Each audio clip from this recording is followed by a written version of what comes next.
unless we could do something to change the nature of how people were, we would be one of those critters on the timeline that went up, specialized, and did itself in.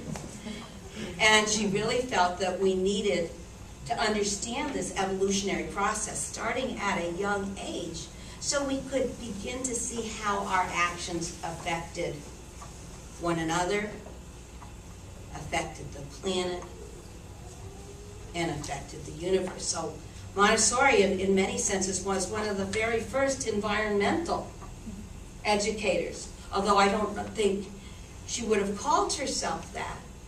But she brought to the children the importance of all of the things in the world. They go through a study of what they call the fundamental needs of humans. And we start with some very basic fundamental needs: food, clothing, shelter, transportation, defense, things like that. And then some more spiritual needs later on. But to satisfy every single one of our needs, it takes plants, or animals, or minerals. That's it. That's where absolutely everything that we need comes from. And so if we don't care for and have a respect for the planet and all the living things and realize our stewardship, we won't survive. So that is also something that is integral to the curriculum for the 6 to 12-year-old that will be coming forth from that. Another thing that we see in the curriculum for the 6 to 12-year-old is the opportunity to broaden yourself, to go out. The child from 3 to 6, they have their home community, and then they have their small school community. Well, the child between 6 and 12 wants more. He wants to go out and see the world. And there is a process in the Montessori Elementary that allows for the child to take that thing that he was studying, and maybe it was, take anthropology, it was dinosaurs, and this one specific dinosaur, and he's able to, with, again, the help and guidance of the guide in the classroom, to do research to find out where in his community can he find out more about that. Who is an expert on this? And he learns the grace and courtesy and the necessary ethic, the necessary politeness and skills so that he can call up, interview the person on the phone, make an appointment, and go in and shadow somebody who's doing what it is that he thinks he's interested in the real world. Because in much of a sense, we've lost the idea of apprenticeship. That really is the way that everybody learned just about everything for an awfully long time in our history as human beings. And this gives the children the opportunity to go out and find somebody who is passionate about what it is that they love and who can really impart to them something that they can't get in a classroom situation. So going out is important.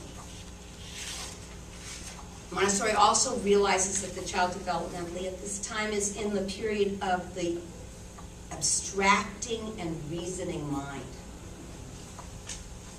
So most of the materials that you see in the 3 to 6 classroom, you'll see in the beginnings of the 6 to 9, but we'll be moving the children from those materials, from the dependence on those materials, into being able to do things abstractly and in their head.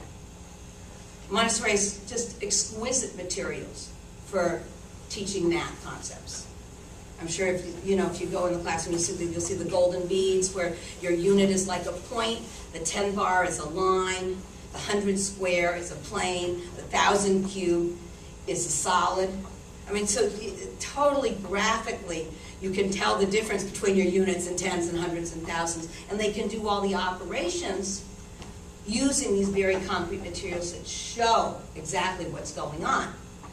When you take a tray with 2,476 in golden beads on it, and a tray with 3,782 with gold beads, and you put them together, you have a massive amount there.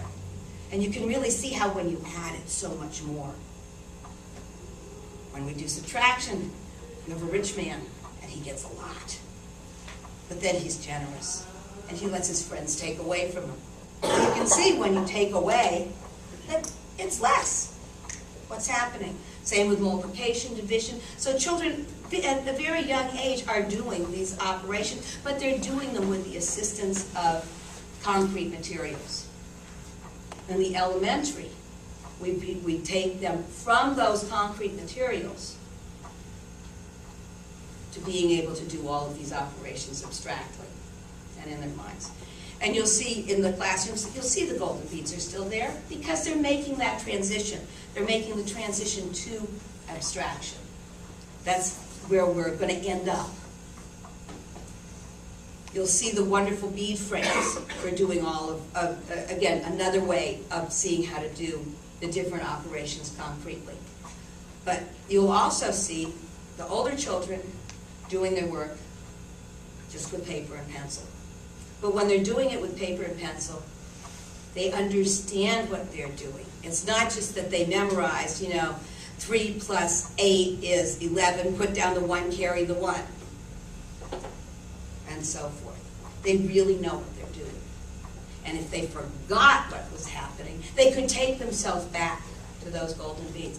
I know my son is a computer engineer, and it was actually because of him that I discovered Montessori.